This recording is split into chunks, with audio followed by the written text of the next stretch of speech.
The crisis of credit, visualized. What is the credit crisis? It's a worldwide financial fiasco involving terms you've probably heard like subprime mortgages, collateralized debt obligations, frozen credit markets, and credit default swaps. Who's affected? Everyone. How did it happen? Here's how. The credit crisis brings two groups of people together, homeowners and investors. Homeowners represent their mortgages, and investors represent their money.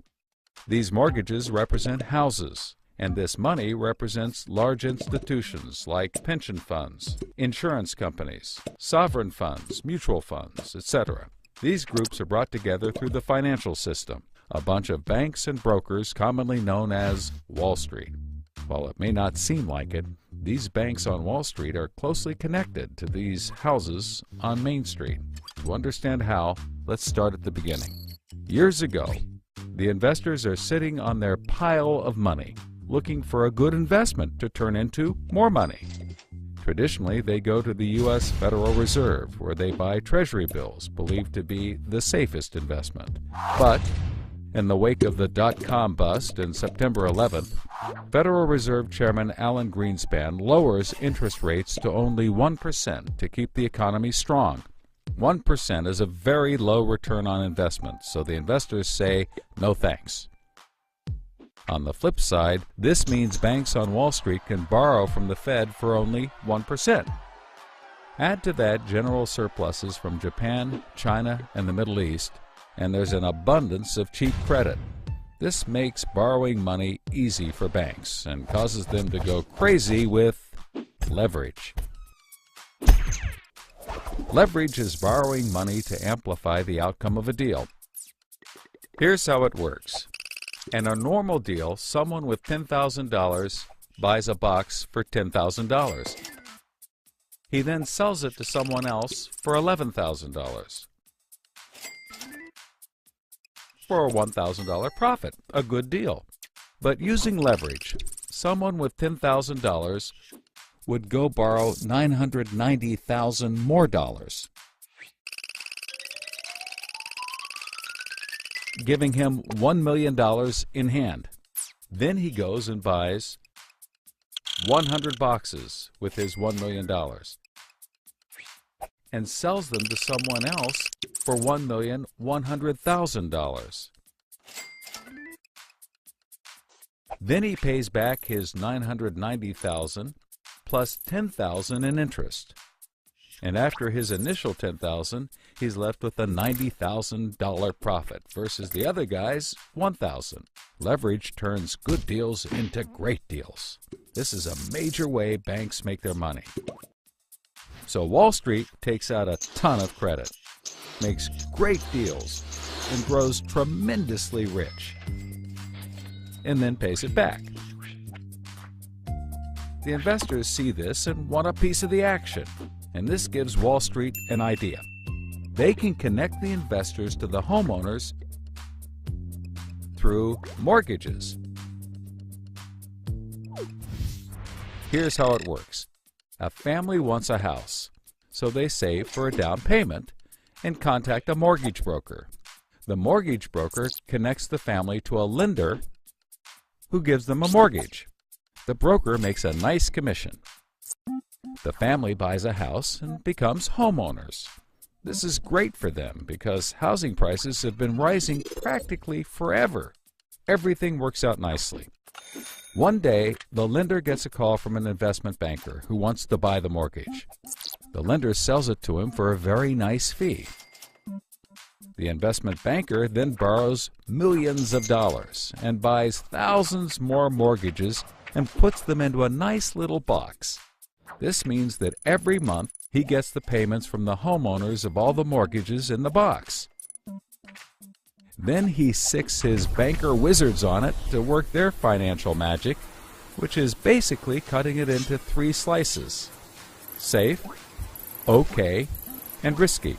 They pack the slices back up in the box and call it a collateralized debt obligation, or CDO.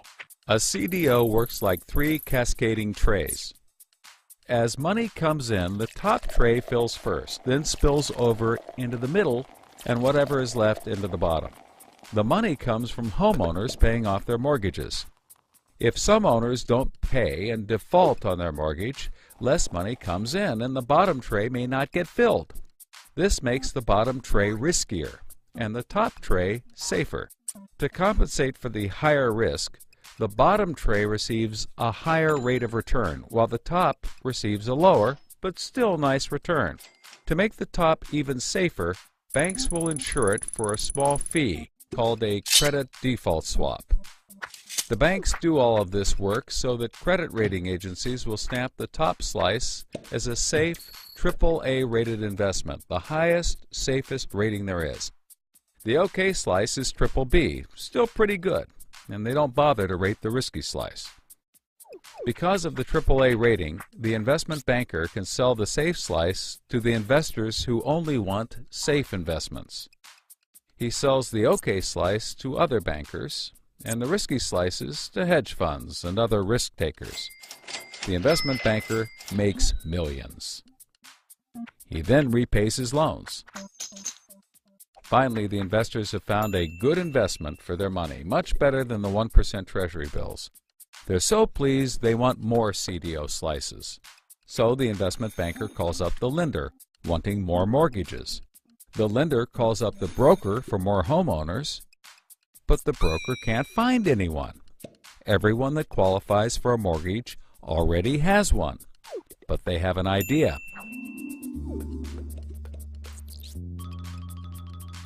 When homeowners default on their mortgage, the lender gets the house, and houses are always increasing in value. Since they're covered if the homeowners default, lenders can start adding risk to new mortgages, not requiring down payments, no proof of income, no documents at all. And that's exactly what they did. So instead of lending to responsible homeowners, called prime mortgages, they started to get some that were, well, less responsible. These are subprime mortgages. This is the turning point. So, just like always, the mortgage broker connects the family with a lender and a mortgage, making his commission. The family buys a big house. The lender sells the mortgage to the investment banker, who turns it into a CDO and sells slices to the investors and others.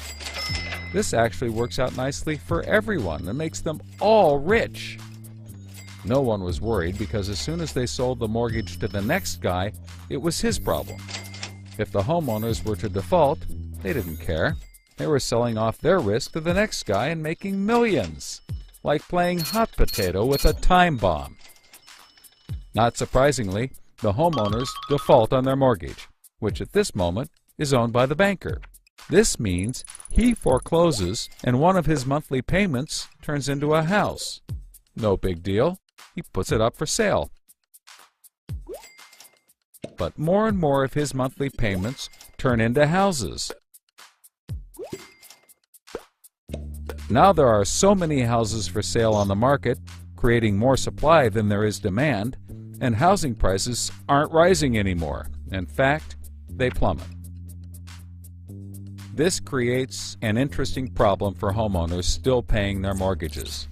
As all the houses in their neighborhood go up for sale, the value of their house goes down, and they start to wonder why they're paying back their $300,000 mortgage when the house is now worth only $90,000. They decide that it doesn't make sense to continue paying, even though they can afford to, and they walk away from their house. Default rates sweep the country and prices plummet.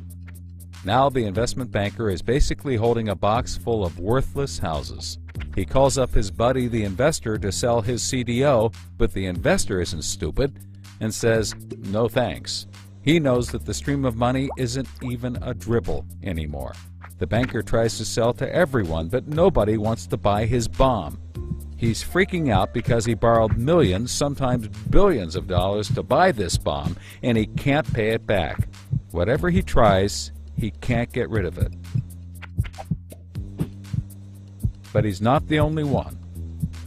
The investors have already bought thousands of these bombs. The lender calls up trying to sell his mortgage, but the banker won't buy it, and the broker is out of work. The whole financial system is frozen, and things get dark.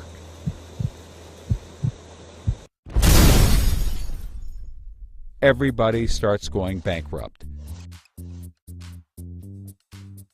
But that's not all. The investor calls up the homeowner and tells him that his investments are worthless. And you can begin to see how the crisis flows in a cycle. Welcome to the crisis of credit.